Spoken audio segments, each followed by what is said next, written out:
The American Revolution mirrored the French Revolution in so many ways.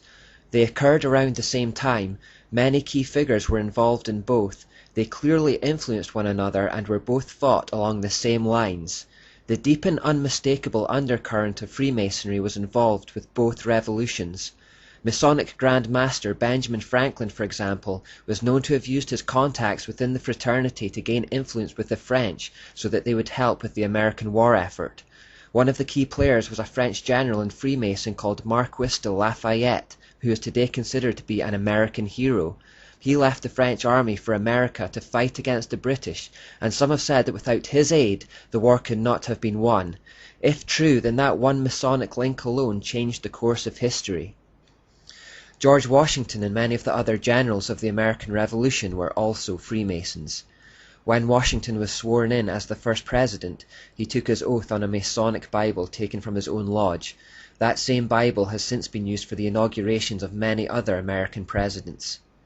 The Boston Tea Party, where a large revolt against British taxation occurred, and which initiated a series of events that led directly to the American Revolution, was concocted by men in the Green Dragon Tavern, a well-known meeting place of Freemasons such as Paul Revere.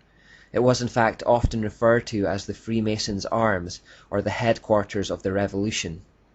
The undercurrent of Freemasonry was as unmistakable in the American Revolution as it was in the French. This fact helps explain a phenomenon that confused me for a long time regarding the Founding Fathers of the US. I had always believed that the Founding Fathers of the United States were Christians. American Christians often claim them as such, and I've often heard it preached from American churches. And that isn't the unusual part. When you read the words of the Founding Fathers, it's easy to come to that conclusion. After all the presidents mention God and give him honor in their inauguration speeches, and there are a myriad of other quotations from early American leaders which highlight their belief in God's supremacy over the nation. The confusing part is that American atheists also claim the Founding Fathers were atheists, and what is more, they can produce direct quotations of their own to support their position as well. We have this unique situation where the Founding Fathers have managed to become all things to all men. To atheists, they were atheists. To Christians, they were Christians. Take John Adams, the second President of the United States, for example. He is quoted as saying, "20 times in the course of my late reading have I been upon the point of breaking out. This would be the best of all possible worlds if there were no religion in it." Atheists love that quotation. It was also during his administration that the Treaty of Peace and Friendship was drawn up, which states in Article 11 that the government of the United States of America is not in any sense founded on the Christian religion. Adams also said, "The divinity of Jesus is made a convenient cover for absurdity. Nowhere in the Gospels do we find a precept for creeds, confessions, oaths, doctrines, and whole cartloads of other foolish trumpery that we find in Christianity." So he didn't have much time for Christianity, right?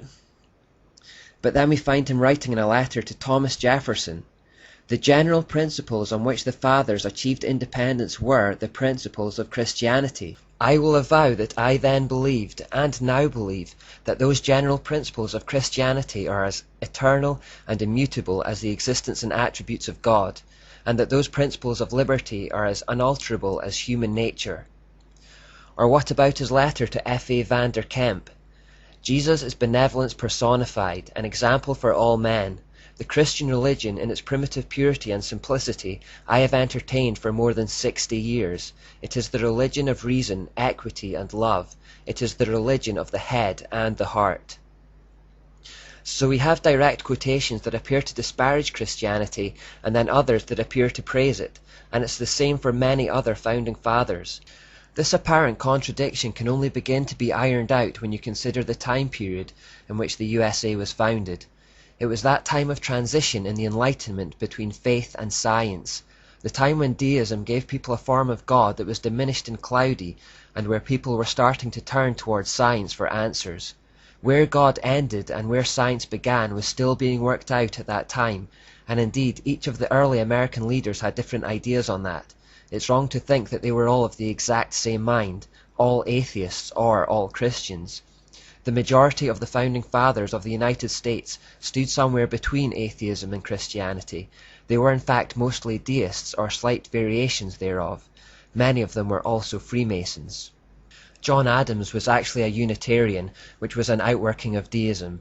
He believed all religions to be rooted in the truth. Thomas Jefferson, on the other hand, leant far more towards the atheistic end of the scale. The influence of deism explains why many of the early American leaders liked loose terms such as divine providence when referring to God. It's through the fuzziness of deism and the transitional period of that time that the founding fathers of the United States have become all things to all men. They defined the Constitution in both religious and secular terms.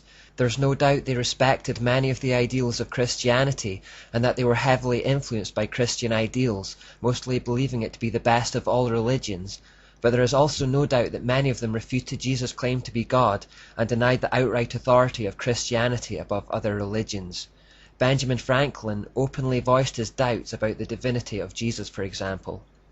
And it's also frustratingly clear when reading the words of the founding fathers that when they referred to the corruption of Christianity, they were in fact thinking of the corrupt Catholic Church.